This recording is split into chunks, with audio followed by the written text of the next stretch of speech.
que eu quero tratar é o seguinte, talvez seja meio estranho, né? Mas é ligado ao que eu faço há muitos anos. É a história da ideia de se criar áreas protegidas, que é uma coisa muito recente, que nós não vamos encontrar ao longo da história da humanidade. Vamos colocar aí a humanidade, Homo sapiens, como nós conhecemos atualmente, a nossa espécie. Digamos que ela tenha 200 mil, 150 mil anos. A gente vai ver que na maior parte da sua história, na esmagadora parte da sua história, essa ideia não veio à tona. Isso é algo de muito recente. Nós não encontramos essa preocupação nas outras civilizações fora do Ocidente, antes e paralelas à civilização ocidental. Não há essa preocupação.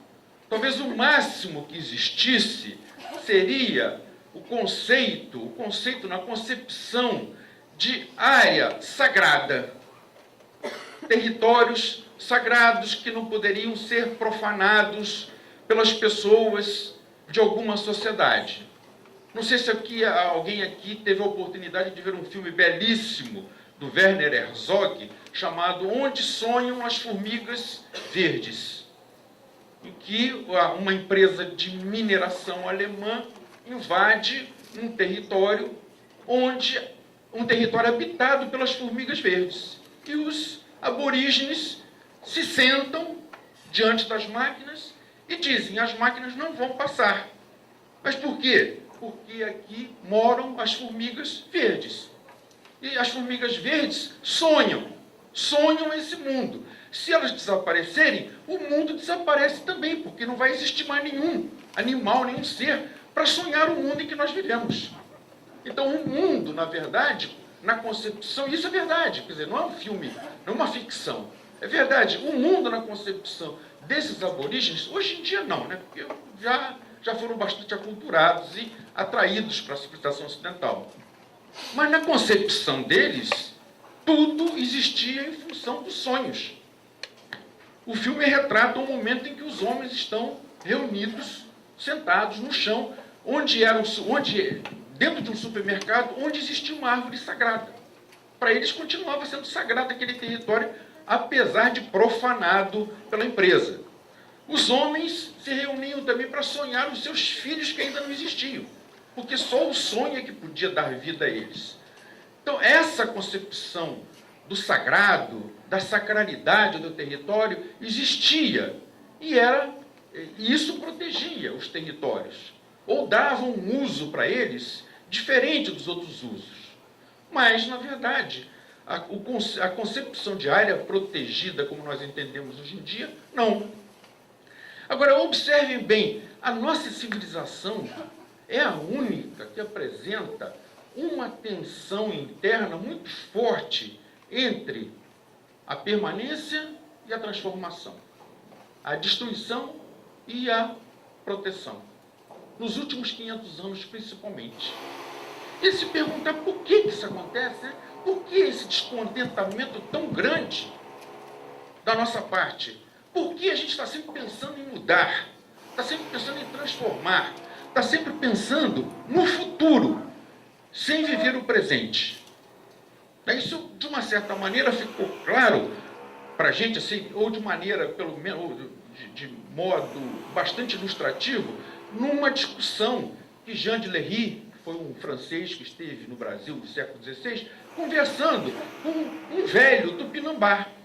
O velho perguntou: vocês vêm aqui, atravessam esse mar imenso, vocês dizem que é imenso, porque para nós é o que a gente vê, mas vocês vêm de outro lado do mar para buscar pau-brasil, esse pau, essa madeira, para que isso?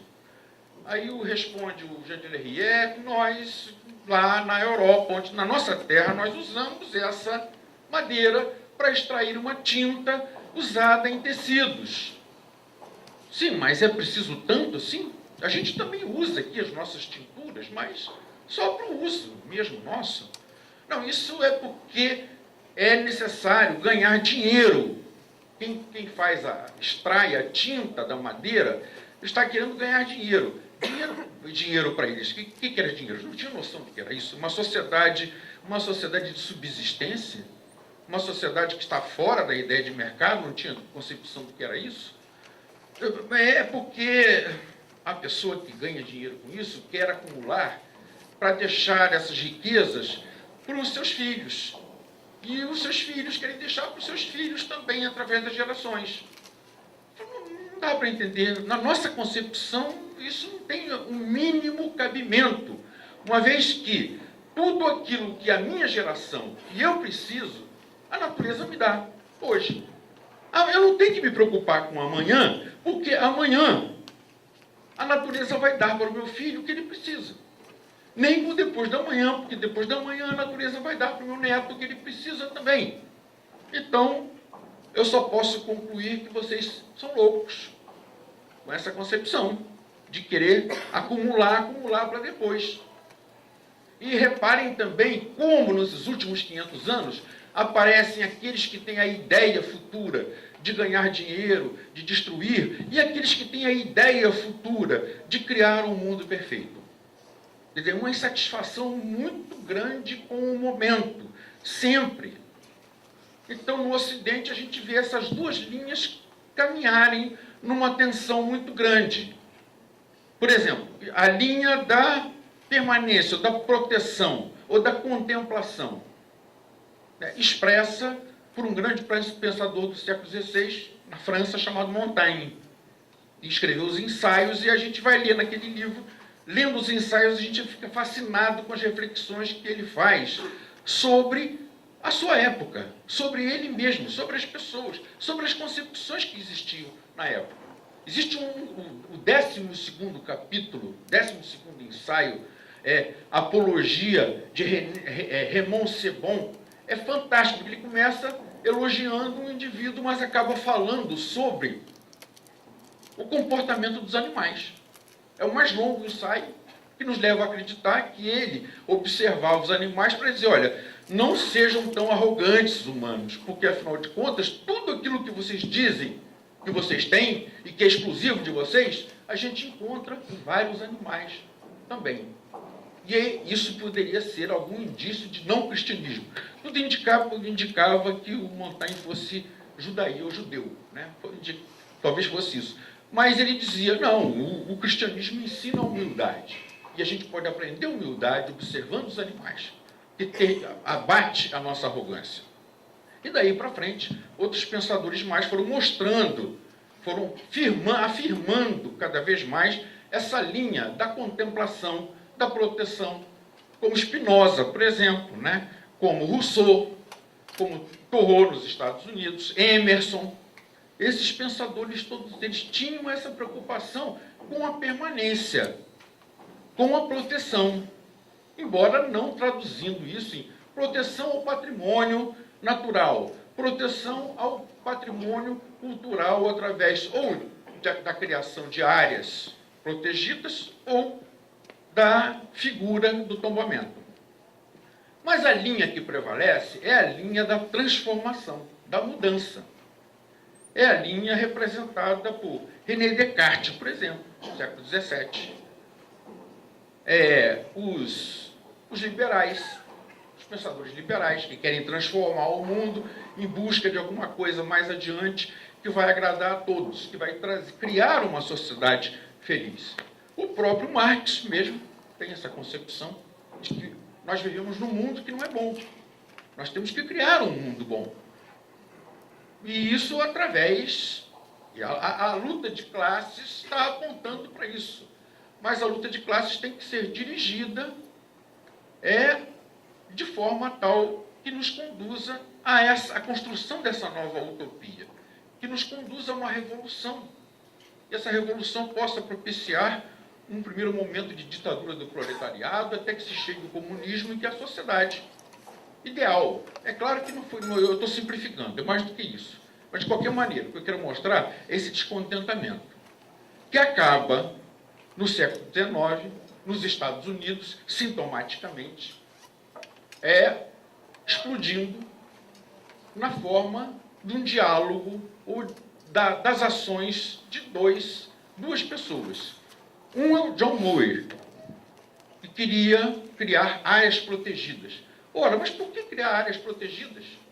Isso é fora de sentido em qualquer outra sociedade do interior. Mas nos Estados Unidos, a Revolução Industrial avançou muito rapidamente, a conquista do Oeste também, o massacre de povos nativos, a destruição da natureza. Não à toa a gente tem uma coletânea muito grande de depoimentos de indígenas mostrando, quer dizer, assim, impressionados com essa capacidade de destruição dos europeus, marcando uma posição, né? Aquela carta, existem vários documentos, não é só aquela carta famosa do cacique de Seattle, não. Existem vários outros documentos mostrando, de fato, como os nativos estranhavam aquela concepção de demolir tudo, né? De destruir culturas, destruir fisicamente as pessoas, destruir fisicamente a natureza para ganhar dinheiro. Na expansão em direção ao oeste, principalmente. Então, John Muir levanta a necessidade de criar áreas protegidas. O Gifford Pinchot, que era amigo dele, eles eram amigos, disse: está tudo bem, nós precisamos criar mesmo.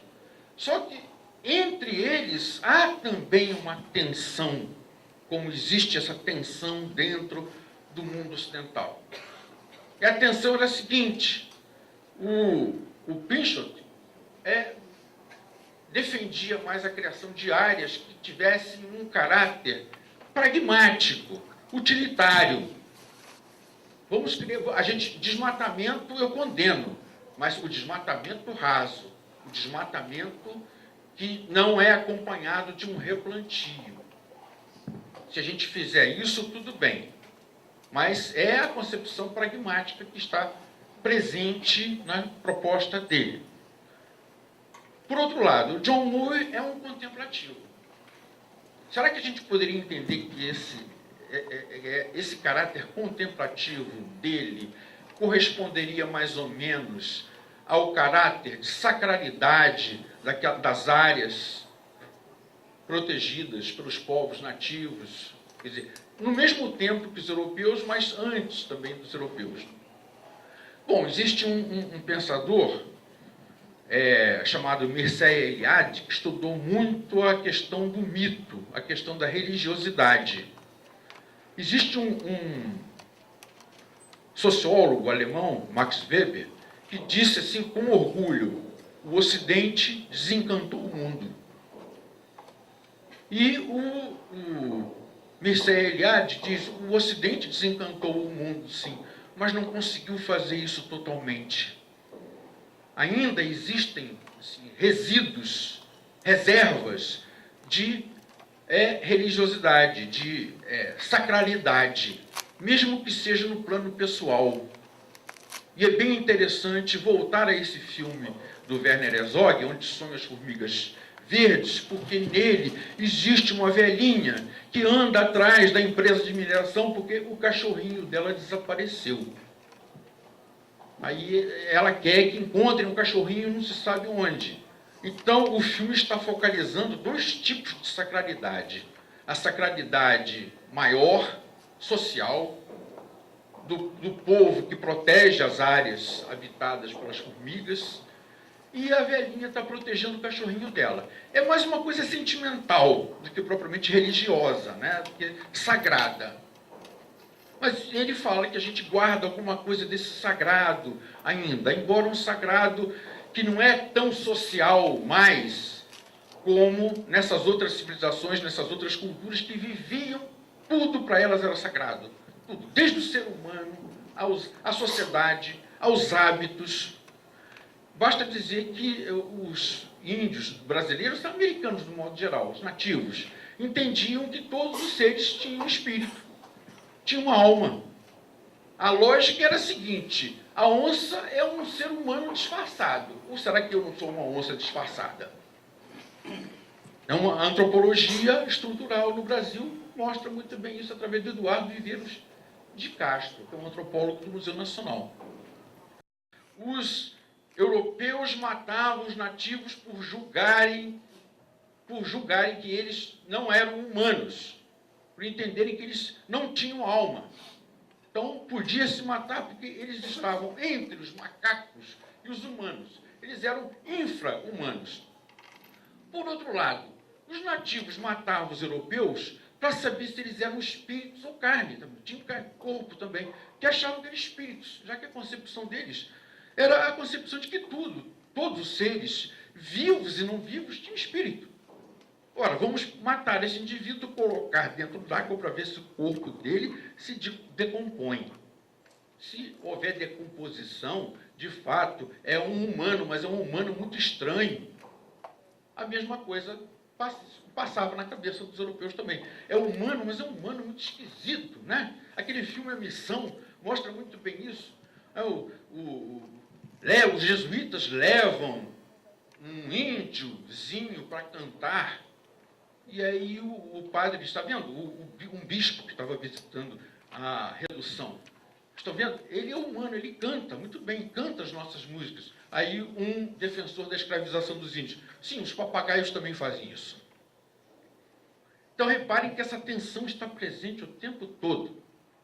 E é aí, nessa tensão do final do século XIX, nos Estados Unidos, é que nasce o primeiro parque nacional. John Lewis teve uma importância muito grande, mas dentro de um contexto ultracapitalista norte-americano, né, uma unidade de conservação vai acabar caindo para o lado de uma exploração maior, né, de uma vocação turística maior. Quer dizer, essa tensão acabou sendo vencida pelo lado mais pragmático e econômico. E isso acaba, de uma certa maneira... Aí sim, aí nós temos as raízes claras, definidas, do preservacionismo e do conservacionismo. O preservacionismo, e olha que eu lidei com muitos aqui no Brasil, né? Tive contato com preservacionistas que diziam o seguinte: o Ocidente tem que cair fora daqui. Ele sendo ocidental. Quer dizer, essa é uma concepção ocidental, a concepção de que o Ocidente tem que ir embora.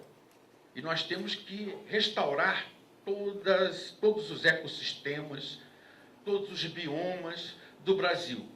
E nós temos que voltar a ser nativos. Chegava a esse tipo de radicalidade. Praticamente impossível, né? Ou então isso se traduzia muito bem naquelas senhoras e protetoras dos animais. E que a briga começava sempre logo no início e a gente não conseguia chegar ao final. E um deles, eu participando lá na UFRJ, num debate, um deles disse, num debate, a pessoa perguntou, depois da exposição, um senhor judaísta, isso significa que eu não posso comer carne nenhuma? Ele falou, eu sabia que ia aparecer alguém com esse tipo de indagação, mas é claro que não. O senhor imagine alguém comendo a sua carne. Eu colocava assim, um nível bem drástico, dramático, né? Aí, mas nem leite de animal eu posso tomar? Aí ele, eu sabia que o senhor ia usar esse argumento. Claro que não. Claro que o leite... Imagine o senhor, um bezerro mamando na sua mulher. Se o bezerro não pode usar leite humano, o senhor não pode usar leite de vaca ou de qualquer outro animal, que é para o filhote dela ou dos outros animais mamíferos. Então a questão era colocada assim, nessa radicalidade. Eu não estou vendo tão mais a presença dessas pessoas que eram bastante interessantes e provocativas, que sentavam ao meu lado e diziam assim, você não fala nada e não escreve nada, porque vão usar tudo contra você. E aí havia um arquiteto presente, fazendo uma palestra, falou, ô Sofiati, você, que prazer, olha, eu quero falar que o Sofiati teve uma importância muito grande na minha vida, na formação do meu pensamento. Ele disse, eu não falei para você que você tinha que ficar quieto? Esse camarada, ele é um indivíduo perigoso, né? Ele está usando as suas ideias. Eu falei, mas se eu não expresso as minhas ideias, como é que fixa? Como é que eu marco uma presença em relação a isso? Eu milito e não falo nada. A própria militância corporal já é uma fala, né? Já é uma prática. Pois bem, então, é a ideia preservacionista é essa, a ideia de proteção integral. E a ideia conservacionista é mais de abertura, né, de uso da natureza de uma forma judiciosa, como colocou, em 1958, a Fundação Brasileira para a Conservação da Natureza. Isso parece que aí existe uma tensão também, que acabou sendo resolvida por uma corrente muito interessante, filosófica, que apareceu, teve uma importância muito grande na década de 70 e que, de repente, se esvaziou, chamada ecologismo. Os pensadores diziam, essa é uma falsa questão, na medida em que nós temos que construir uma nova civilização, não essa, e essa nova civilização vai contemplar áreas que podem ser usadas, embora protegidas, e áreas que não podem ser usadas, de proteção máxima, áreas preservadas. E isso acabou desembocando no Sistema Nacional de Unidades de Conservação, em 2000, pela lei. A gente vai encontrar lá as palavras preservacionismo e conservacionismo, que poderiam ter sido usadas da seguinte maneira: unidades de preservação e unidades de conservação, para simplificar, mas deram uma outra denominação. Unidades de proteção integral, que são as preservadas, e unidades de uso sustentável, que são as conservadas. Muito embora os parques estejam na primeira categoria, de unidades de proteção integral. E os parques podem ser usados, não na sua totalidade, toda a sua área, mas de acordo com o que define o plano de manejo de cada uma delas. Então, nós chegamos a esse ponto, quer dizer, no plano das ideias, no plano teórico, a questão está resolvida. Só que, na prática, não é assim. A gente vê no momento, como o professor Luiz Renato já apontou, uma série de questões que devem ser pensadas a respeito das unidades de conservação. Uma delas, por exemplo, que eu tenho notado, isso eu noto no meu dia a dia, na minha vivência, na defesa, por exemplo, de 4 unidades que existem na região. Eu falo de 3, mas 3 estaduais, uma federal, que é o Parque Nacional da Restinga de Jurubatiba. Eu estive presente e estou presente em todas elas assim, não lá dentro, mas trabalhando por elas sempre que necessário. O que eu noto é o seguinte, é que o SNUC também, no seu artigo 36, vincula muito a criação de unidades de conservação a empreendimentos. Então, nós estamos agora com uma preocupação muito grande. Qual vai ser o futuro do Parque Estadual da Restinga, da Lagoa do Açu? Já que ela depende do funcionamento, da implantação do complexo industrial portuário do Açu, que é do Eike Batista, e que está afundando cada dia mais. Na verdade, eu acho que o que ele está fazendo lá, o que ele fez até agora, não poderia nunca ter sido autorizado. Uma destruição tão grande que um mero parque não compensa a destruição. Vocês imaginem o que é abrir um canal de 300 metros de largura cortando uma lagoa ao meio, com 18 de profundidade, dentro do continente, para que essa areia retirada de lá seja jogada. Para isso não. Quer dizer, ali vai ser um estaleiro. Mas a areia retirada vai ser colocada em cima da restinga, formando um outro piso, 6 metros acima da restinga. Que é a maior restinga que nós temos no estado, talvez a maior do Brasil. Essa restinga que vai do Cabo de São Tomé até Guaxindiba, atravessando o Rio Paraíba do Sul, na margem esquerda. Então, é um empreendimento muito pesado que, se não for adiante, o estrago já está feito. Compensação, uma RPPN, da unidade que a gente também não sabe se vai adiante, e um parque, dependentes demais desses, quer dizer, da contrapartida na forma de compensação ambiental. Está sendo instalado. Os recursos também provenientes desses vários empreendimentos, porque não é um só. Quer dizer, não é só um porto e um mineroduto. São duas termoelétricas, estaleiro, um distrito industrial, um corredor logístico, e mudam por completo a fisionomia da região. Então, esses recursos também estão sendo usados para a criação do corredor Muriqui, né, e para outros empreendimentos mais. O interessante é que a própria empresa criou uma ONG que recebe o dinheiro que ela passa para o Estado, o Estado passa para essa ONG, e a ONG vai fazer o que vai implementar essas unidades de conservação ou quer dizer, a reconstrução, a restauração e a revitalização de unidades de conservação. Então, essa é uma questão que eu acho que a gente tem que ver muito bem, porque parece que o Estado agora só cria. E olha que eu acho que o Estado está num momento bom, porque os momentos do Estado sempre foram péssimos. Desde que eu conheço, na luta pela implantação do Pacto do Desengano, a situação é aquela, a gente não sabe o que o governo está pensando.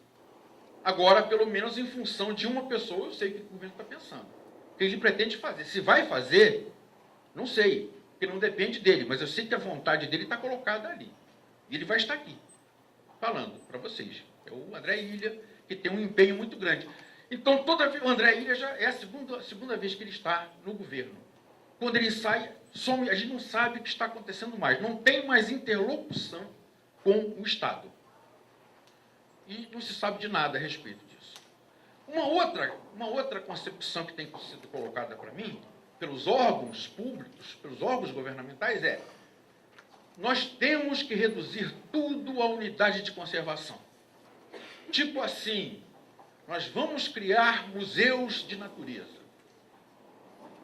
Do lado de fora, a gente pode fazer tudo. Do lado de dentro, a gente protege de forma integral. Eu digo de forma integral, mas isso pode ser também através de uma unidade de conservação de uso sustentável. Mas a natureza vai se restringir a esses locais. Coisa que um pensador francês recente, pós-moderno, chamado Jean Baudrillard, já morto, disse: a gente vai acabar assim mesmo, vai acabar com uma terra toda transformada, toda ela antropicizada, com reservas de natureza em alguns lugares. E que a gente vai visitar e vai falar: puxa, era assim. Não sei se vocês tiveram a oportunidade de ver um filme chamado Soylent Verde, né, que tem um outro nome em português. E é um mundo insuportável, um mundo do futuro insuportável. É o Charles Heston, né, que fez o papel principal. É insuportável esse mundo. E as pessoas se alimentam com uma comida fornecida pelo governo, que é o Soylent. Pelo governo, uma comida, uma ração verde. E ninguém sabe de onde vem essa ração. E até que um dia vai ser descoberto isso, porque as pessoas que não aguentam mais aquele mundo pedem para morrer. E existe uma morte lenta, uma morte suave, que o indivíduo recebe uma injeção letal, mas não sente dor, fica tranquilo e fica vendo aquelas paisagens que não existem mais, fica vendo a natureza que foi toda ela suprimida. E a comida é feita com os corpos dessas pessoas que não querem mais viver.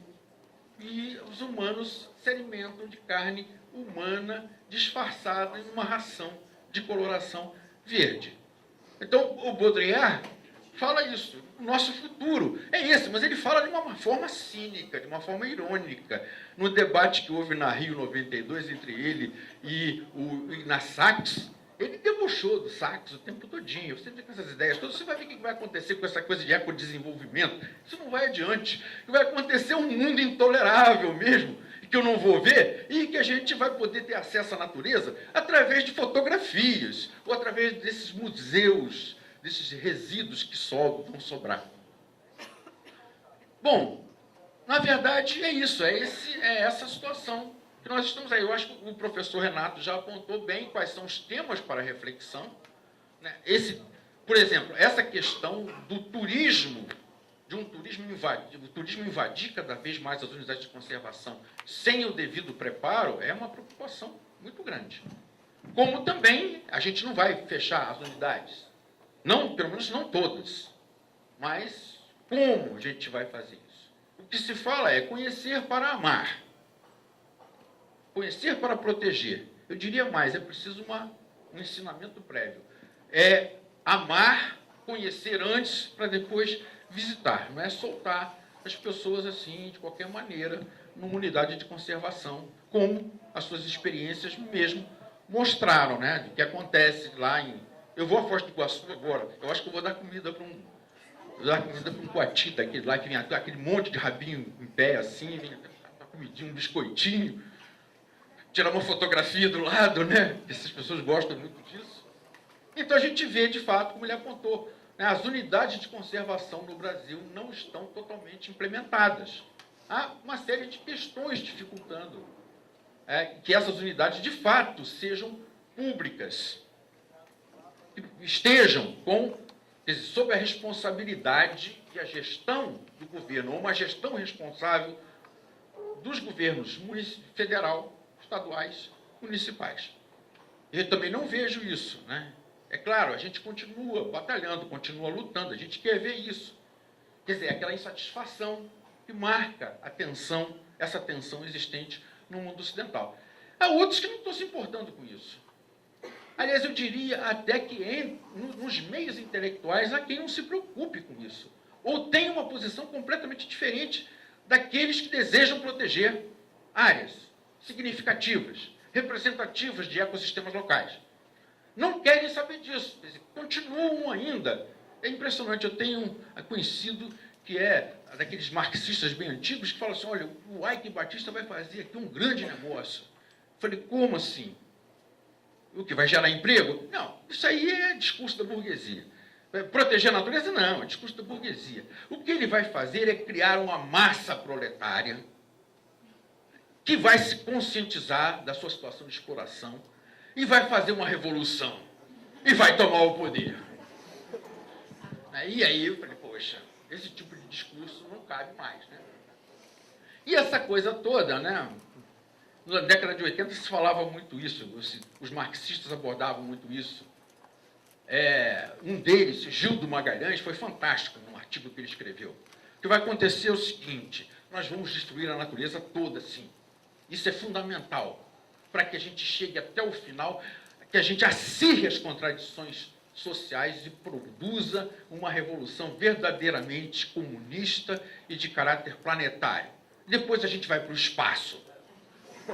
Esse espaço, para mim, sempre foi assim, uma reticência. Qual o espaço? A gente sai do planeta e vai conquistar outros planetas? Ou a gente vai para o espaço no sentido figurado, mesmo que a gente se dissolve? Que a gente some em função do que a gente está fazendo.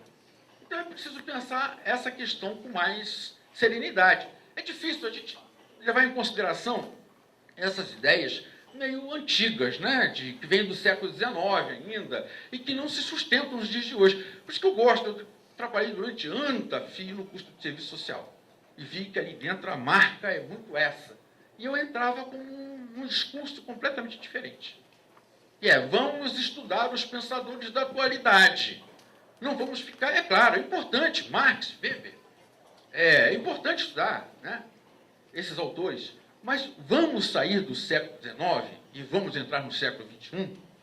Vamos estudar mais esses autores que estão falando, inclusive, autores que são marxistas e que estão tratando a questão de uma outra maneira. Então, na verdade, é isso que eu queria trazer para vocês em termos de visão de um historiador ambiental que mora afastado aqui dos grandes centros e que se autoexilou e que lá enfrenta uma luta muito grande exatamente por isso. Quer dizer, esse discurso do progresso, do desenvolvimento, que a gente não sabe o que é isso, quando eu pergunto o que você está falando, aqui nessa mesa, esse auditório foi reformado, havia um outro, havia esse auditório mesmo, né? Aqui eu me lembro muito bem da discussão que eu participei dela, aqui na mesa, com representantes, com defensores do polo petroquímico. Então a questão era essa. Eu segurei um dos defensores assim, ele falou, isso vai trazer desenvolvimento. E eu vi a plateia toda com ele. Eu falei, o que é desenvolvimento? Pronto, a pessoa se desarticula, se desmancha. Desenvolvimento? O que é desenvolvimento? Todo mundo sabe o que é desenvolvimento, quem não sabe? Eu falei, isso aí é aquela ideia que acabou ficando, né? se enraizou na mente das pessoas, e as pessoas acham que não é preciso explicar o que é desenvolvimento mais. Não é preciso explicar o que é progresso mais, porque todo mundo sabe o que é. Então, a gente tem que, como o Renato também apontou, né, a gente tem que sair daqui com bastante dúvida, com essas incertezas, questionando valores nossos que a gente pensa que são gerais, que são naturalizados, que já nasceram conosco, que isso existe porque existe e está acabado. Não, a gente tem que refletir muito sobre essas questões. Era isso que eu queria falar para vocês nessa manhã muito agradável para mim, apesar do frio. O professor Renato disse que fui eu que trouxe o frio de Campos. Não, eu trouxe o Papa. Obrigado.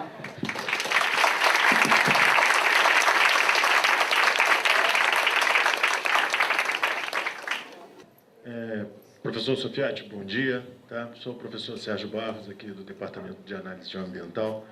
A sua colocação foi muito interessante no que diz a respeito dos novos pensadores, né? Mas existe uma provocação para uma discussão, né? Os novos pensadores, né, que hoje pensam a contemporaneidade, ainda se veem com muita influência dos grandes clássicos, né?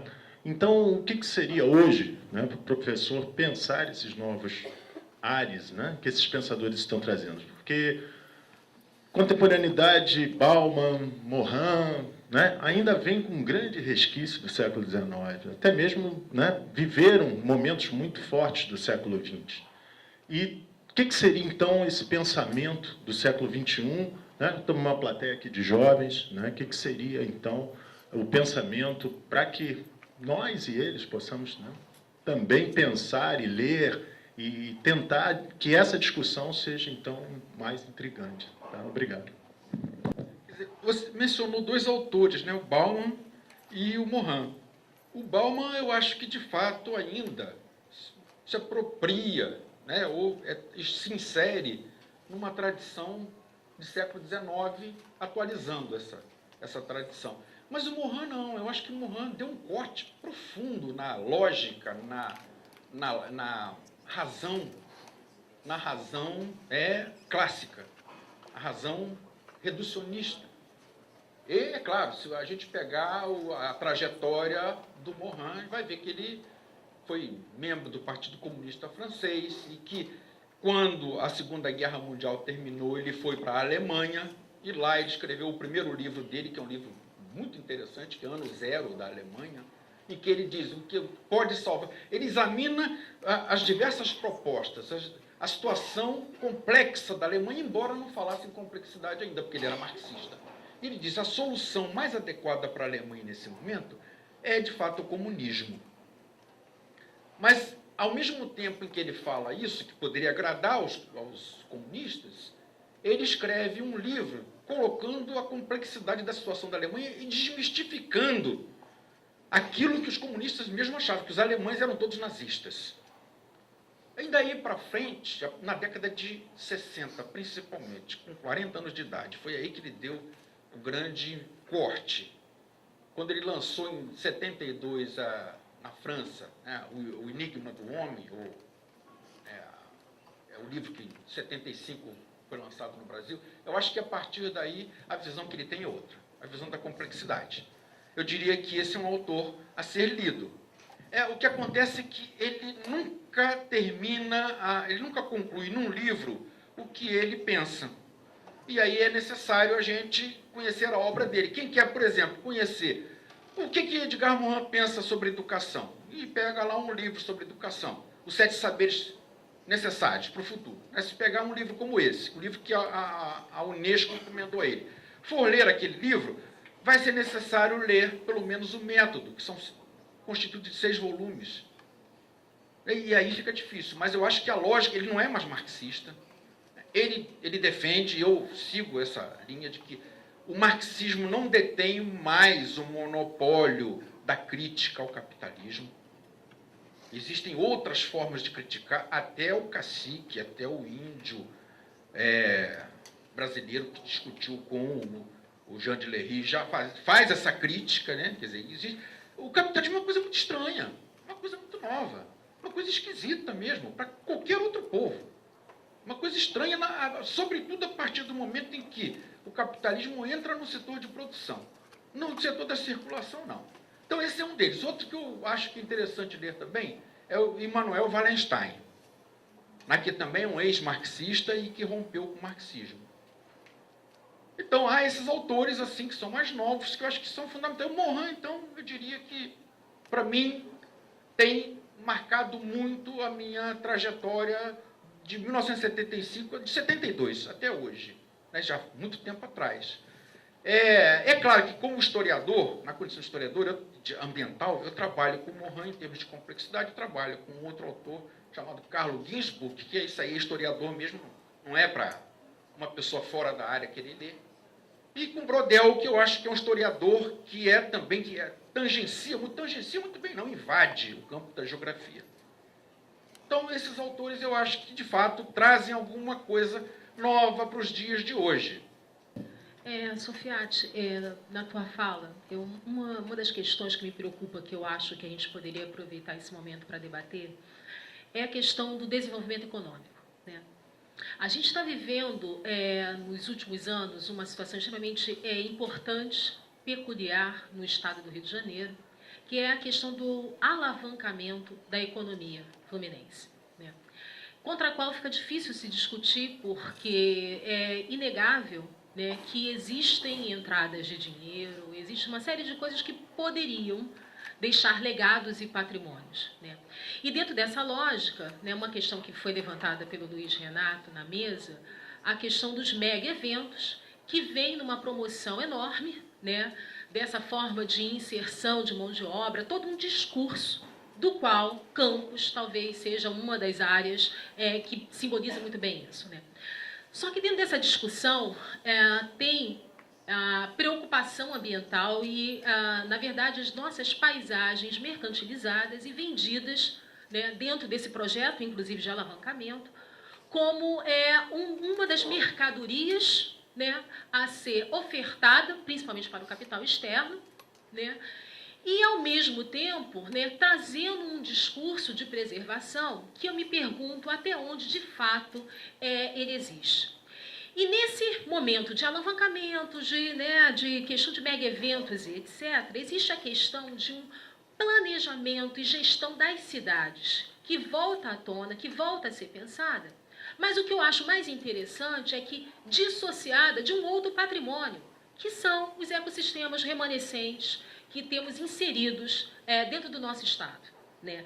E no nosso caso aqui da região metropolitana, eu não diria que isso é uma característica nem só de Niterói, nem só do Rio de Janeiro, né? O nosso quintal é isso, né? São manguezais, são restingas, são matas de encosta, importantíssimas, que cumprem um papel fundamental para a cidade, mas quando se discute cidade, ignora-se o papel das unidades de conservação, né? Que, aliás, não são necessariamente só as unidades de conservação, porque nem todas as áreas, todos os ecossistemas estão sob alguma forma de proteção, né?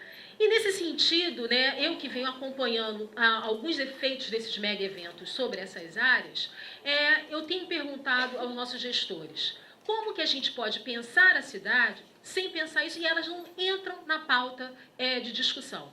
Então, na sua experiência de campos, né, que na verdade o Norte Fluminense, em que a gente tem a maior reserva de restinga, da qual também tive a oportunidade de participar da criação, que é o Parque Jurubatiba, como ele se encontra hoje dentro do discurso, né, preservacionista ou conservacionista, que eu já não sei se cabe mais essa discussão aqui, né, e na relação com as populações que são diretamente dependentes delas, porque se a gente está falando de uso público, a gente está falando, né, de unidades que elas existem por razão humana, porque são produtos de uma decisão humana e são uma necessidade humana. Então, como você vê hoje, né, na tua experiência no Norte Fluminense, esse jogo entre o principal ícone hoje do estado do Rio de Janeiro, né, em termos de alavancamento da economia e a questão ambiental que sustenta essa economia, que é a razão de ser, inclusive, também dessa economia? Bom, me parece que a gente poderia sintetizar toda a sua questão levantada no uso excessivo ou indevido, ou já se perdeu a noção de que seja, que é o conceito de sustentabilidade. Hoje, tudo é sustentabilidade. Eu já ouvi falar em lucro sustentável. juros sustentáveis. Até corpo sustentável, eu li uma matéria no jornal, falei, o que será isso, meu Deus, corpo sustentável, será que a pessoa está usando uma alimentação saudável, fazendo exercícios? Não, o corpo sustentável é aquele produzido com silicone, botox, essas coisas todas, é uma matéria usando sustentabilidade também, de uma forma indiscriminada, como os governantes usam. Então, quando se fala que vai haver um desenvolvimento sustentável, que se prima pelo desenvolvimento sustentável, isso só oculta para a gente, assim como o desenvolvimento virou um truísmo, virou uma expressão que vale para tudo e que a gente não precisa explicar mais, sustentabilidade virou isso também. Então, a gente vai ver que o discurso caminha por aí. Mas a prática não tem nada a ver com isso. A prática é bem diferente. A gente, colocando cada governante desse contra a parede, vai ver no final o que ele está pensando. Aliás, fizeram isso com a Dilma na Rio+20. Perguntaram a ela como ela via essas questões. Ela falou, Rio+20 não está aqui para discutir superficialidade, não. Não está aqui para discutir animaizinhos e plantinhas e bichinhos. Nós estamos aqui pensando no desenvolvimento mesmo. É isso que vai pautar a Rio+20. Então, esse discurso da sustentabilidade, quando vem do governo, quando vem dos grandes empresários, eu tenho que indagar de que se trata, porque é outra coisa completamente na prática. Se eu não vivo no Rio de Janeiro, mas acompanho o que acontece no Rio de Janeiro, em São Paulo, através da imprensa, eu vivo muito diretamente o que aconteceu no Norte Fluminense depois que a Petrobras se instalou lá. No final dos anos 70, quando não existia ainda esse discurso da sustentabilidade. Não havia essa preocupação. Era crescimento econômico mesmo, e quem se colocasse contra, quem questionasse, era sempre colocado como aquele que está atravancando o crescimento, aquele antigo, aquele atrasado, retrógrado, era assim. E até hoje, de uma certa maneira, é assim que me vem, né?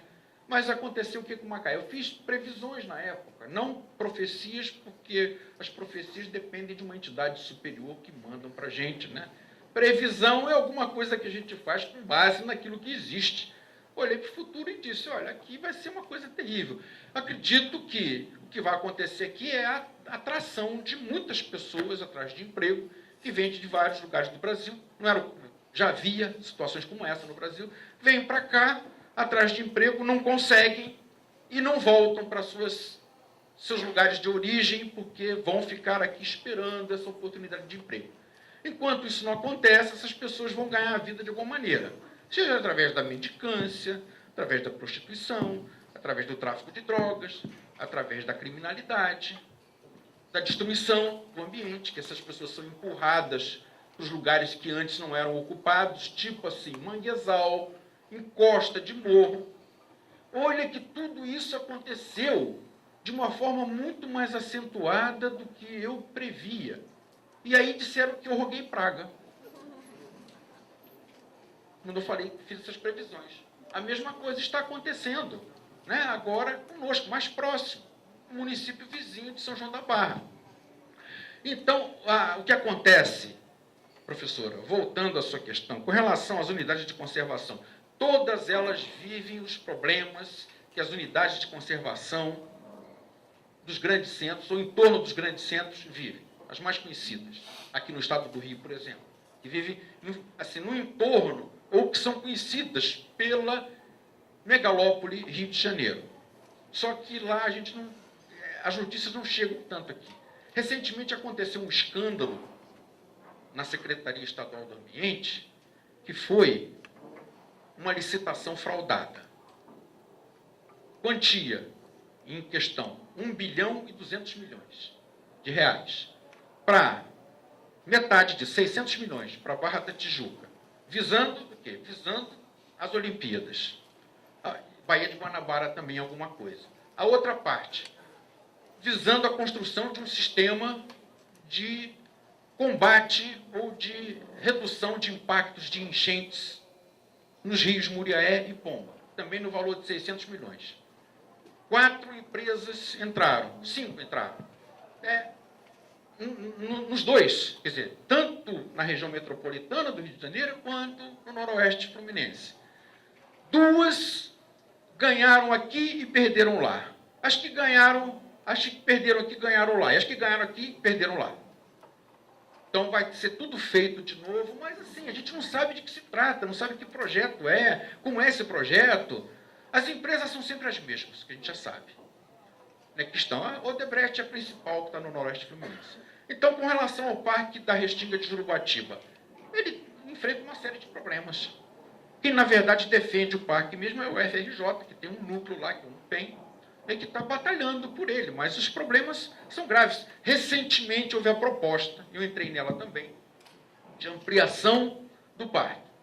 Um pouco mais ao norte, para incorporar uma área de manguezal que não existe no âmbito do Parque de Jurubatiba, não há, e para dentro do mar também para proteger a Toninha. Não, isso já esbarrou em problemas já no governo federal. Isso não vai adiante. E esbarra também nos interesses econômicos que se dizem sustentáveis o tempo todo. Então, eu vejo essa questão mesmo. O que vale não é o discurso propriamente, mas o que vale é a prática que está sendo exercida. Aí vão dizer, bom, você acha que isso acontece no capitalismo, que no comunismo não? Também lá acontecia. É aí que está a questão, né? Superar a modernidade. Ir adiante da modernidade, que esse negócio dessa dicotomia de socialismo e capitalismo. É preciso ir adiante. Eu não sei como sair do capitalismo. Não me perguntem, que eu não sei como sair dessa situação. Se a gente não sabe como sair, se não há como sair, como Mao Tse Tung mesmo reconheceu, depois de matar tanta gente, depois de levar tanta gente à morte, ele falou, o que eu posso fazer? O capitalismo não pode ser superado. Nesse momento não pode, não é o momento. Então eu não sei o que fazer dentro dos marcos de uma economia de mercado, no sentido de proteger a natureza, mesmo na forma assim mais restrita, que é de unidade de conservação. Porque do lado de fora, será que a gente vai cair nessa história de que unidade de conservação vai ser um museu mesmo? Nem eles, nem essas unidades estão dando conta desse recado. Quanto mais pensar em manguezal, né? Eu atravesso quando venho de Campos para cá, ou quando vou para lá, que vejo aqueles rios todos, aí eu vejo como, lado contemplativo, aqueles rios todos canalizados pelo tipo da INS, todos eles poluídos, todos eles com os manguezais estropiados, os manguezais estressados, que apesar de tudo estão ali dentro. E eu fico pensando, no século XIX, poxa, esses rios eram limpíssimos, isso tudo era uma maravilha, até navegáveis eles eram, né? E a gente vê essa situação do jeito que está agora. Não sei o que vai acontecer também. Não sei. Eu falei no Emanuel Wallenstein, né? Emanuel Wallenstein diz que o capitalismo tem mais de 50 anos de vida. Perguntaram a ele. E depois? Depois eu não sei. Com base em que você fala que são 50 anos de vida? Eu estou aqui fazendo uns cálculos, estou chutando mais ou menos que seja isso. Mas a gente não sabe também fazer esse tipo de previsão. Quer dizer, viver dentro dele é complicado, mas viver sem ele no momento, eu não sei como. Eu também gostaria de um outro momento. Não sei o que vai ser no futuro. Se pudesse ir para o passado, eu iria, antes dele. Né? Porque no futuro eu não sei o que vai ser. Professor, eu sou da região... Eu morei na região da Mantiqueira com Lino Mateus, que não sei se você ainda se lembra. Não, nós nos comunicamos pela internet. Sempre. Isso. Ele está lutando contra o progresso lá na região, que é exatamente essa ideia de estrada-parque, ecoturismo, e pela nossa cidade, exatamente isso. Quer dizer, eu conheci aquela região, aliás, todas essas regiões, Mantiqueira, Búzios, Niterói, Rio de Janeiro, quer dizer, em 70 e hoje.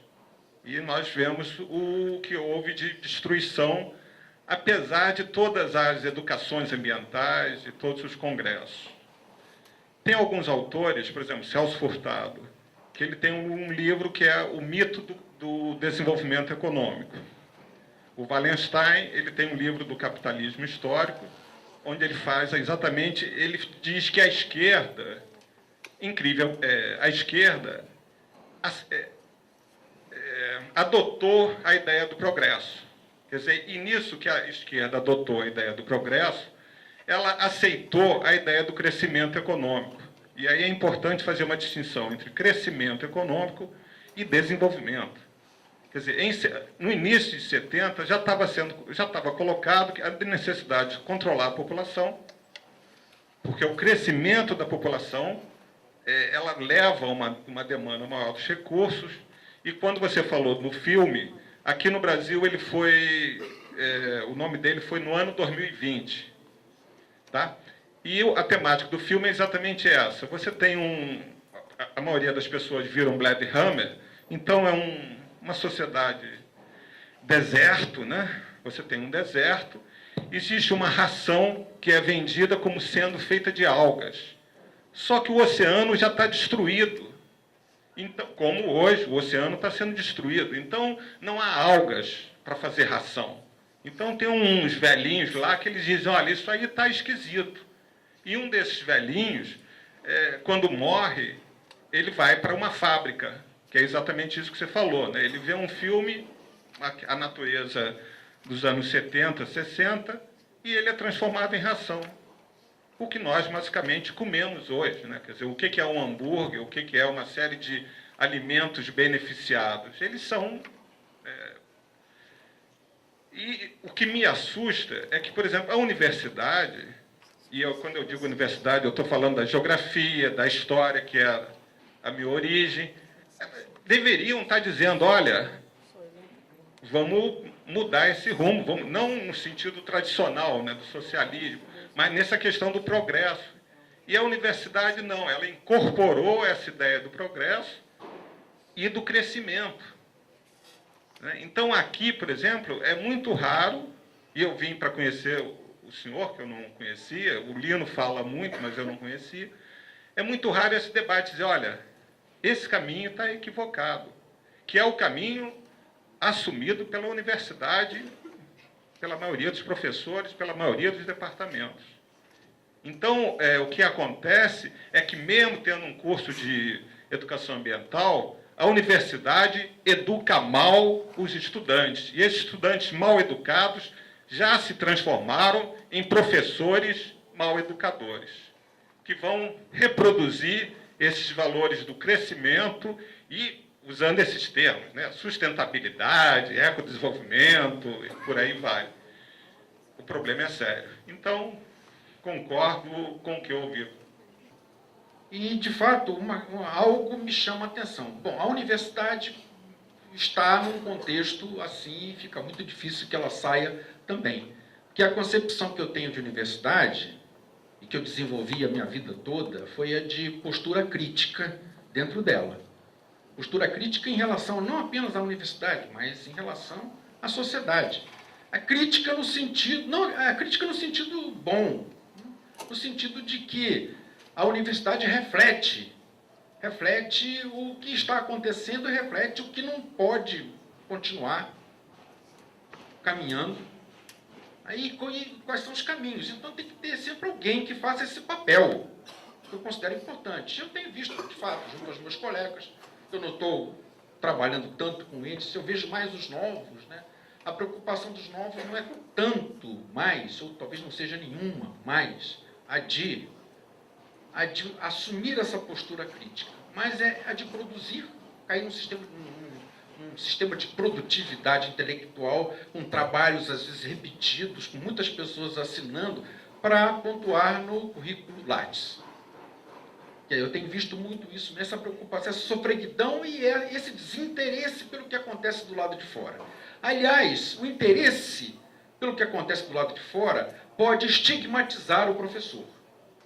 Eu vivo isso até os dias de hoje. Quer dizer, aquele ali, vejam como é difícil uma situação dessa. Quem está na universidade, na academia, pensando criticamente, produzindo intelectualmente, mas ao mesmo tempo está do lado de fora acompanhando o que acontece, está militando, tem uma prática de defesa, né, tem uma prática, um ativismo. Então, os colegas acadêmicos dizem, ele não é um dos nossos. Ele escreve para jornal, ele se envolve com esse pessoal todo aí. Uma vez uma colega minha aqui de Niterói foi a São Fidélis, onde eu fui chamado para falar com pescadores, conversar com pescadores. 200 no auditório. Assim. E aí eu cheguei lá, dei um puxão de orelha muito grande neles. Outros colegas estavam lá, eram 3. Os 3 ficaram assim, preocupadíssimos, achando que a minha integridade física estava em jogo, que iam me bater. E me aplaudiram. Aí o que você faz? Eu falei, eu estou falando o que eu estou pensando a respeito deles. E como eles sabem que eu sou honesto em termos intelectuais, eles acabam acolhendo isso. Aí, então, de fato, por outro lado, muita gente do lado de fora também me vê como um acadêmico que está gozando das garantias que a academia dá a ele, que tem um salário garantido, né, que tem um ambiente intramuros, está num castelo fechado e que pode pensar e falar o que bem quiser, que não há problema. E não está vivendo o drama de quem está do lado de fora. Então, esse é o grande dilema daquele que é o acadêmico crítico e que também tem uma militância do lado de fora. Então, é essa também a situação que eu estou vendo agora, mais recentemente, com relação aos meus colegas mais jovens que não têm mais esse tipo de preocupação. E aí é que a gente acaba voltando mesmo a isso, nessa situação que a professora Rita levantou, como é que a gente fica, porque não bastam só as unidades de conservação para que esse progresso, esse desenvolvimento, que eu não sei qual é que na verdade é predatório mesmo, não se fez, não se repensou. Vejam bem, o que o socialismo dizia? Nós precisamos romper com o capitalismo nos seguintes planos. Precisamos romper as relações sociais. Nós precisamos que aqueles que produzem, aqueles que trabalham, sejam donos do fruto da sua produção. Isso implica numa mudança política. É essa classe que vai ter o poder nas mãos agora, até que o poder não seja mais necessário. E mudança no plano cultural também. Agora se pergunta, e mudança nas relações sociedade e natureza? Não, isso não é preciso não. Nós vamos nos apropriar do que o capitalismo fez e vamos colocar isso para funcionar, mas agora não mais para atender às necessidades de um grupo, de uma classe dominante da burguesia. Vai ser em benefício de todos, mas vai ser o mesmo desenvolvimento. Eu tenho uma prima que fez biologia, fez doutorado no Canadá, trabalhou no Banco Mundial, e foi designada para a Rússia, depois que deixou de ser União Soviética. Ela disse que o estrago foi profundo, e continua sendo profundo. A gente só não tinha notícia. O movimento ambientalista existe lá, não podia falar. Fala agora, mas também fala com um certo cerceamento. Então, de fato, é essa situação que a gente vive. Buscar um outro desenvolvimento, qual? A gente fala, desenvolvimento não é a mesma coisa que crescimento. Sim, mas é preciso dizer o que é esse desenvolvimento também. Porque senão fica muito vago. Fala, não é crescimento. Vem a presidente da República e fala, nós não estamos pensando só no crescimento, estamos pensando no desenvolvimento. O que nós estamos fazendo? Nós estamos fazendo uma distribuição de rendas, uma transferência de rendas, nós estamos tirando pessoas da miséria, estamos criando uma nova classe média, estamos educando essa nova classe média nos padrões de consumo da classe média já existente, e essas pessoas vão comprar automóveis, vão comprar celulares, vão frequentar shoppings, vão fazer tudo aquilo que a classe média faz. Eu entendo que essas pessoas não têm noção mesmo, não tem, e tem que fazer isso, porque é esse o padrão que está sendo colocado. Então não há nenhuma condenação a essas pessoas, é que a transferência de renda, de fato, tem que haver mesmo, porque as desigualdades são muito grandes, mas a transferência de renda dentro de uma visão destruidora, dentro de uma visão consumista, dentro de uma visão que privilegia o que é supérfluo e o que dura pouco tempo, de pouca durabilidade. Quer dizer, são mais pessoas extraindo da natureza e jogando resíduo na natureza também. Bom dia, professor. Eu estou no meu último ano de graduação em Geografia. Meu foco vai ser gestão ambiental. Mas, assim, na minha humilde opinião, eu acho que não se pode falar em crescimento e nem em desenvolvimento sem antes falar em educação lá no colégio, desde os pequenininhos até agora, né, na faculdade. Educação ambiental. E eu queria saber, na sua opinião, qual seria uma solução, uma medida a ser tomada para a nossa atualidade em relação à utilização das unidades de conservação e preservação também, mantendo o dito, né, Progresso brasileiro, desenvolvimento ou crescimento econômico? Qual seria uma solução, uma alternativa para a gente continuar, talvez, progredindo? Obrigada. É mais uma questão difícil de responder, né? Ou de encontrar uma solução. Na verdade, eu há muito tempo deixei de me propor como alguém que traz solução para alguma coisa. O que eu posso fazer é questionar, problematizar, né, como se fala. Vamos ver, apostar na educação. Tá bom, vamos apostar na educação, acho que isso é fundamental. Dilma agora disse que 100% dos royalties do petróleo vão para a educação. Mas qual educação? Será que a Dilma não é educada? Será que o Fernando Henrique Cardoso não é educado? Será que o Sérgio Cabral não tem educação? Que são pessoas que, assim, estilo Lula, por exemplo, que não tiveram, pessoas que não tiveram, assim, refinamento de educação? Não todas essas pessoas são educadas. Só que a educação delas não leva em conta a dimensão ambiental. Essa é uma questão muito recente, pode ser que isso mude.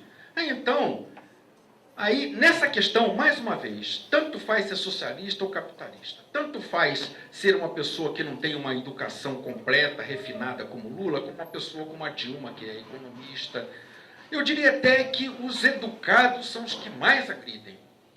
Mais agridem não pessoalmente, mas aqueles que mais estimulam a agressão, desequilíbrio ambiental, a empobrecimento da biodiversidade, a contaminação dos oceanos, dos rios. São essas pessoas, porque é a concepção de desenvolvimento que o senhor lá atrás apontou, que está dentro das universidades também. É isso que a gente aprende. A gente aprende a destruir.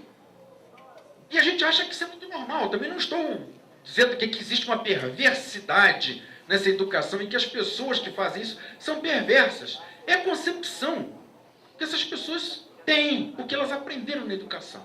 Então nós temos que mudar profundamente a educação. Mas como? Se a educação prepara as pessoas para o mercado de trabalho. O mercado de trabalho quer pessoas com essa concepção de destruir, de produzir desequilíbrios. Como é que a gente faz isso? É a grande reflexão que eu faço, né? Como é que a gente faz isso? Veja, a educação não é para a cidadania, mas não. A educação é para o empreendedorismo. É para isso que ela é voltada. Então, o que pode acontecer? Será que o novo paradigma vai surgir de dentro das unidades de conservação? Acho muito difícil que isso aconteça, né? Porque as unidades de conservação, na verdade, assim como a escola, não podem ter essa sobrecarga nas costas de transformar o mundo. Assim como a natureza não pode, quer dizer, os ecossistemas não podem ser protegidos apenas pelas unidades de conservação. Do lado de fora é necessário que elas também sejam respeitadas.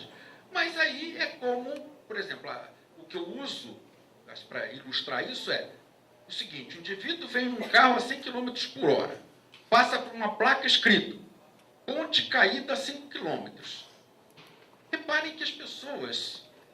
Bom, se a pessoa for apavorada e afundar o pé no freio, o carro capota.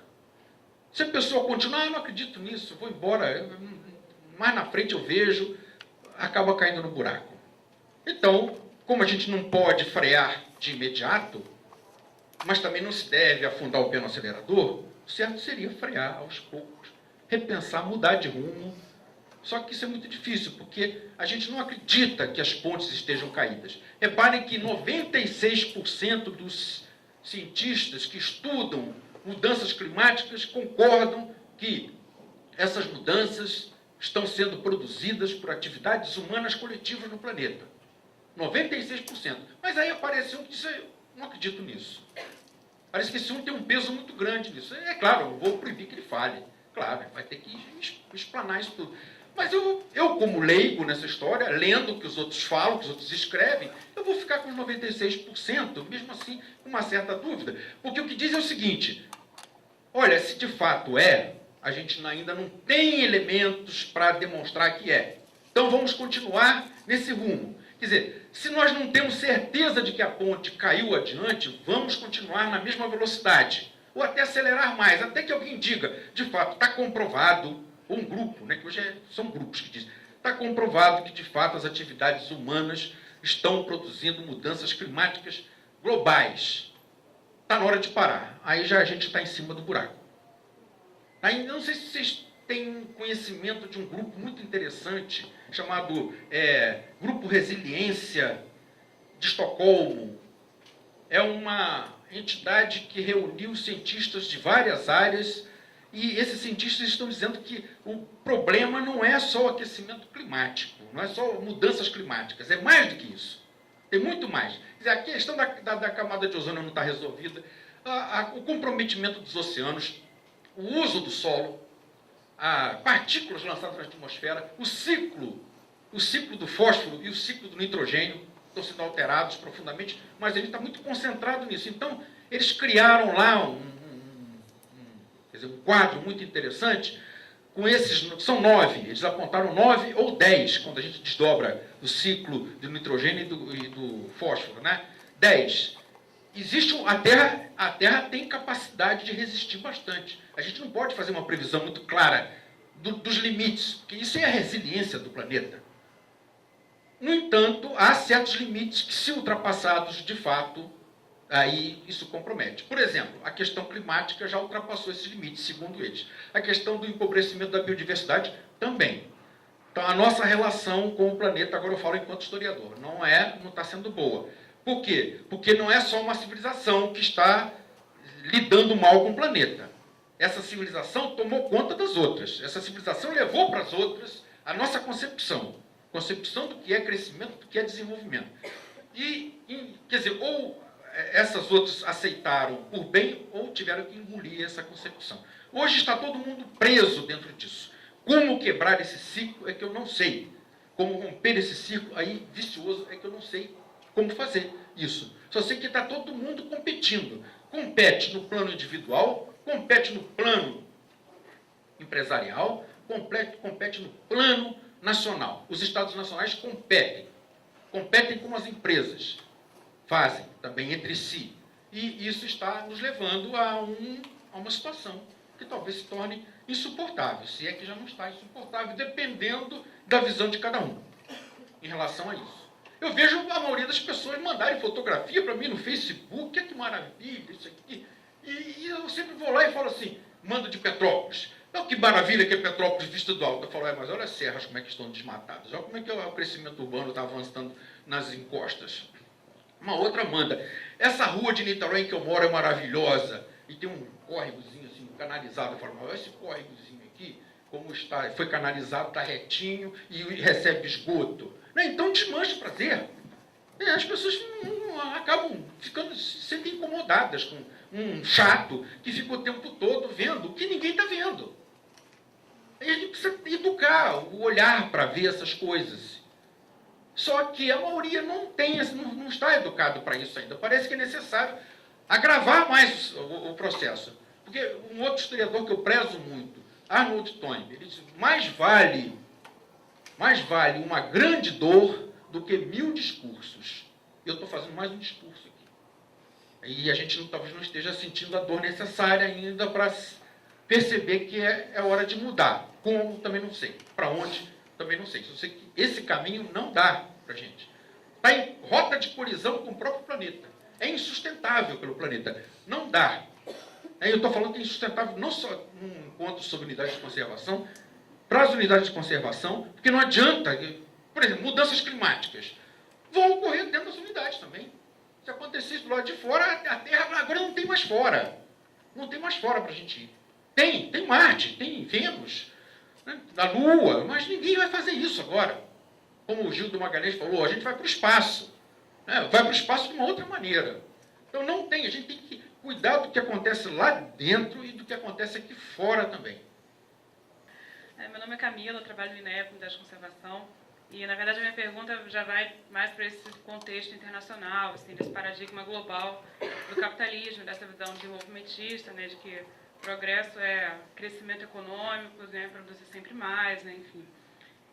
E nessa lógica, eu entendo muito a importância do papel do cidadão enquanto consumidor, uma vez que o consumo é o que está movendo essa roda toda do capitalismo, né.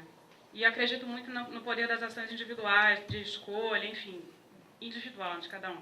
Eu gostaria de ouvir a sua opinião, se for possível, sobre esse papel do cidadão enquanto consumidor? Você me fez lembrar de que há quer dizer, existe uma proposta, não, existe uma prática, existe uma intenção, existe uma experiência que parece que está dando certo, em Butã, não é isso? Um pequeno país em que lá se mede o crescimento pela qualidade de vida no modo geral, até do ponto de vista espiritual, tudo mais. Mas que o Butã é o que no contexto internacional? Butã pode mudar completamente de paradigma, que no plano global a influência é pouca. A gente pode ver uma outra experiência também, que ocorreu no arquipélago de Tuvalu, que se tornou uma república pequenininha na Oceania. E lá a grande riqueza era o solo era calcário. Começaram a tirar para vender. Olha, a qualidade de vida da população subiu muito. A renda per capita foi lá para o alto. As pessoas tinham hospitais, escolas e tudo mais. Uma pessoa que tivesse uma doença mais grave, tudo era pago para essa pessoa ser tratada na Austrália, em outro país. Só que o país começou a diminuir. A terra foi afundando, o substrato foi afundando, o mar está tomando conta agora e o governo de Tuvalu quer comprar uma área na Austrália para poder criar o seu país lá. É mais ou menos por aí. Se a gente pegar a experiência da Ilha de Páscoa também, foi isso que aconteceu. Os habitantes de Páscoa chegaram lá, vindos da Oceania, se instalaram lá, a ilha mais isolada do mundo, mas não tinham uma organização política unificada. Então eram clãs que lutavam entre si e a arma predileta deles era botar fogo na mata do outro. Então um botava fogo na mata do outro, a vingança era receber a sua mata queimada também. E mais, fazer aqueles ídolos de pedra enormes, tirados do centro da ilha e transportados em palmeiras, a maior espécie de palmeira do mundo está lá. Cortavam as palmeiras, que não conheciam a rota, faziam rodar em cima das palmeiras e foram devastando as palmeiras. Resultado, quando os europeus chegaram lá no século XVIII, encontraram uma sociedade paupérrima, um ambiente extremamente devastado. Não foram os europeus. Então foi um uso inadequado para aquela ilha, uma religião insustentável do ponto de vista ambiental. Bom, e o que o cidadão nisso tudo pode fazer? Eu não estou falando isso gratuitamente. Olha, o cidadão pode fazer sim. Pode mudar seus hábitos, pode mudar os hábitos de consumo, pode fazer e deve fazer. Se alguém me pergunta, eu devo economizar água, energia elétrica? Eu devo aproveitar o lixo que eu produzo? Tá? Eu devo plantar horta? Deve fazer isso tudo. Agora, com a consciência de que só isso não vai bastar. Nós chegamos a um nível tal que isso ajuda, mas isso não resolve. Isso corresponde a mais ou menos 5% do que a gente pode fazer em termos de planeta. Mas essa luta só não basta. Eu me recolher, desculpe se eu estou sendo assim incômodo, né? Eu me recolher mesmo, porque eu faço isso também. Eu faço compostagem, eu planto árvore. Eu tenho uma casa numa rua, no subúrbio. Eu moro num apartamento porque minha mulher tem medo de morar em casa e acha, mas eu fiquei com a casa onde o Luiz Renato até esteve lá. Plantei muitas árvores, agora a vizinhança está reclamando que tem uma árvore lá que está atrapalhando. A árvore atravessou um quarteirão inteiro, passou por baixo do asfalto, levantou o asfalto, chegou na casa dela. Mentira, não aconteceu nada disso. E aí a prefeitura bate na minha casa e diz, você vai ter que cortar essa árvore. É um guapuruvu, tem 22 anos. As pessoas falam que árvore secular, eu falo, não é nada, é vipenar. É uma árvore que eu não sabia que chegava a essa estatura. Plantei de semente, que eu peguei no Jardim Botânico. A muda em uma semana já estava assim. Plantei e falei, não, vai crescer até a altura do mundo. Pé de pau-brasil, nada, foi embora direto. Para cortar. Faço compostagem, faço essas coisas todas. Agora, eu tenho noção das minhas limitações. Mandei fazer uns tubulões de concreto largos e compridos, enterrei na calçada da minha rua, 5, plantei árvores ali. Na rua ninguém planta. A única casa que tem árvore na frente é a minha. Aí todo mundo para o seu carro lá. Todo mundo estaciona o seu carro lá. Então, eu estou fazendo. Agora, eu não posso falar para mim. Eu estou fazendo a minha parte. A minha parte se reduz a isso. Eu sei que isso não vai resolver.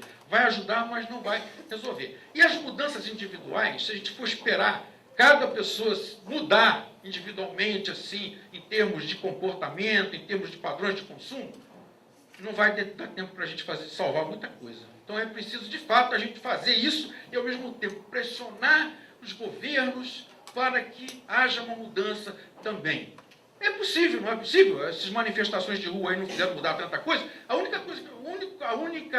único pleito que eu não vi presente lá foi defesa do ambiente. Isso eu não vi.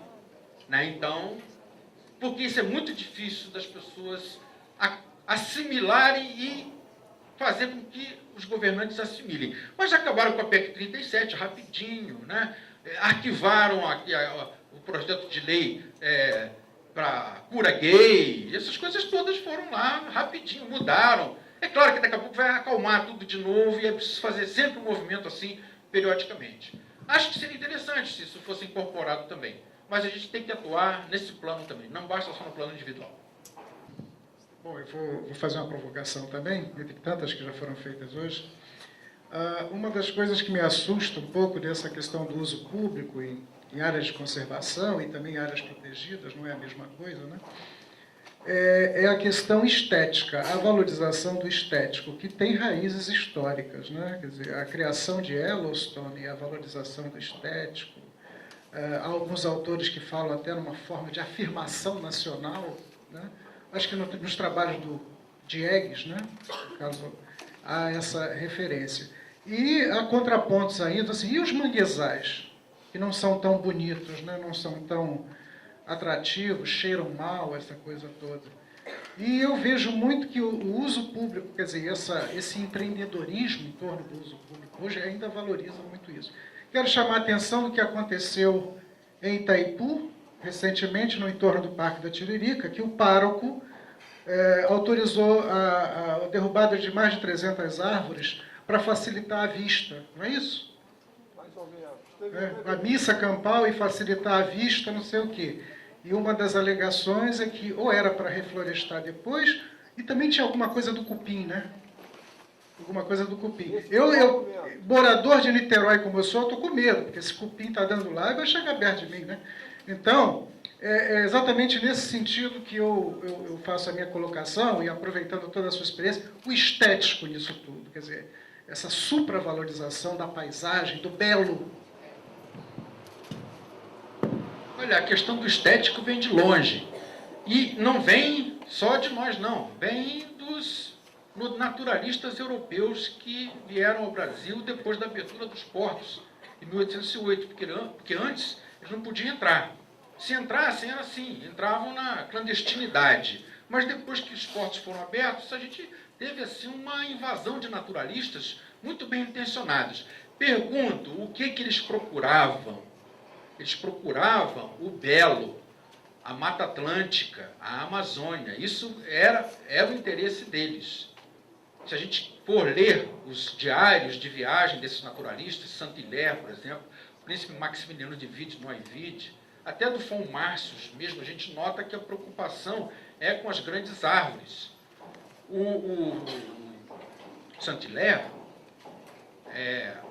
atravessando o rio Una, na região dos lagos, entrou por uma mata de restinga enorme, quer dizer, com arbórea, né? Estreita e arbórea. Eu conheço essa mata, conheci em 1959. Hoje está reduzida a um fragmento que é usado pela Marinha como campo de prova de tiro. Então, o Saint-Hilaire chegou ali e falou assim, nem parece que eu estou num ambiente pobre, como é o costeiro. Eu estou aqui, parece que eu estou no meio da Amazônia, ou da Mata Atlântica, da floresta de um modo geral. Então é essa questão do estético. É claro que o estético é interessante para quem não conhece, é bom ver o que é bonito, né? Claro. Agora, quanta coisa feia para a nossa visão, a nossa formação renascentista e mesmo impressionista de todos os pintores e dos escultores e dos arquitetos, na verdade, não tem essa beleza, né, esse padrão de beleza. Manguezal. Bom, Manguezal até hoje ainda é um ambiente colocado à margem. Agora, quer dizer, os cientistas começaram a descobrir manguezal na década de 70. Quase ninguém falava em manguezal até aquele momento. Há uma onda agora de valorização dos manguezais, mas isso está restrito a um pequeno grupo. Quando eu pergunto, vamos fazer uma excursão, vamos conhecer o manguezal da Foz do Paraíba, existem uns canais ali que ainda são muito bonitos, porque aquele lugar horrível que tem... manguezal é o quê? Manguezal é aquele lugar que tem lama, que tem... Logo as pessoas sabem, caranguejo, lama e aquela árvore que tem aquelas raízes assim. Então, quer dizer, identificam logo, não, esse ambiente não é interessante. Esse ambiente é podre, esse ambiente é fétido, pútrido, né? É claro, tem muita matéria orgânica em decomposição ali, mas o ambiente, na verdade, é limpo. E aí, então, o que se faz? Já que é um ambiente marginal, já que é um ambiente que não apresenta o valor estético que a gente deseja, então a gente transforma aquilo em lugar de lançamento de esgoto. No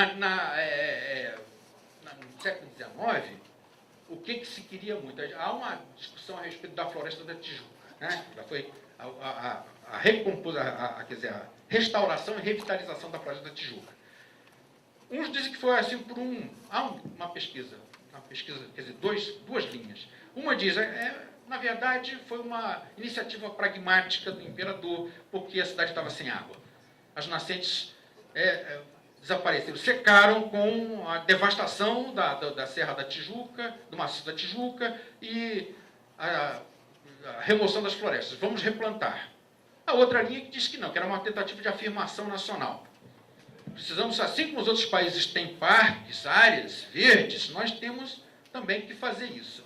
Não sei se caminhou muito por aí, não. Pelo que o Zé Augusto Pádua estudou, não, quer dizer, havia esse interesse da parte de uma minoria de intelectuais. Mas não é a maioria, não. A maioria não estava querendo muito isso. Houve um congresso de agricultura que ocorreu na década de 80, quando um desses chegou lá e falou sobre isso, ele foi logo... Não botaram para fora, mas isola. Então, de fato, eu acho que a gente está à procura do estético ainda, do bonito ainda, e não à procura do funcional. A gente não quer considerar que a natureza... Ou então aquela idealização, a natureza é perfeita, né? Na natureza não há violência, Na natureza há tudo isso, sim. Eu, uma vez, visitando o Pantanal com uma ecóloga e outras pessoas mais, e uma filhinha pequena dela viu uma garça afundando e falou, mamãe, para e salva aquela garça. Né? Aí eu, como herói, eu vou lá fazer isso. Cheguei lá, a garça me deu muita bicada. Aí eu, quando consegui segurar a garça, eu puxei, tinha uma cobra comendo a garça pelo pé. Eu falei, não faz parte, eu vou atrapalhar? Não vou. Eu vou fazer uma coisa dessa, né? Então, essas coisas as pessoas não querem ver. As pessoas querem ver o que é bonito, o que é harmonia. Vejam como se fala, se usa essa expressão, harmonia quase como conceito. A harmonia é a perfeição que existe na natureza e que se contrapõe à desarmonia nossa, do nosso ambiente construído. Ora, a natureza não tem harmonia por essa perspectiva. A natureza pode apresentar equilíbrio e desequilíbrio, mas a harmonia, aquela perfeição em que todas as partes se complementam e não há fricção, isso não acontece. Então, essa observação sua é muito pertinente, porque, de fato, a gente continua com essa visão do século XIX. Eu fico até admirado. Pedro Soares Caldeira é um nome muito interessante. Ele era um jornalista curioso, estudioso, era um naturalista por diletantismo, por conta, quer dizer, ele estudou por conta própria, e ele escreveu uma série de artigos no Jornal do Rio de Janeiro, atacando, criticando o imperador por só valorizar a Floresta da Tijuca, só o maciço da Tijuca. Ele chamava a atenção, os manguezais também. Precisamos criar uma marinha de fiscalização desses manguezais, porque a pesca, a remoção dos manguezais não vai limpar a Bahia, ao contrário do que dizem. É muito diferente. Os manguezais é que saneiam a Bahia. Os manguezais é que atraem a fauna aquática. Os manguezais é que sustentam a atividade pesqueira. Ele escreveu isso tudo e publicou um opúsculo, 1874. Eu recomendo a leitura, se bem que é difícil achar. A leitura porque a gente fica impressionado como que no século XIX um indivíduo afronta toda a concepção de que se deve proteger o que é estético e não o que funciona, né? O que é necessário o que representa as bases da vida.